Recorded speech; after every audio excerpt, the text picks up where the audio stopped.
Araw-araw ba kayo nag-practice? Ang ganda-ganda nyo tignan sa stage, sabay-sabay.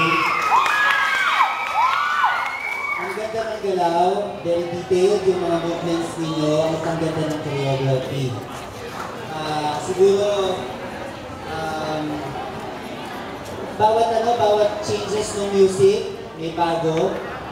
Hindi nakaka-bore kasi laging may bago kayo makikita. Kasi akala ko all throughout kanina, naka-maskara lang kayo, tapos naka-red polo. Pero towards the end, sinusurpresa ninyo yung audience. So, dahil dyan, nagustuhan ko yan, sobrang ganda ninyo sa stage.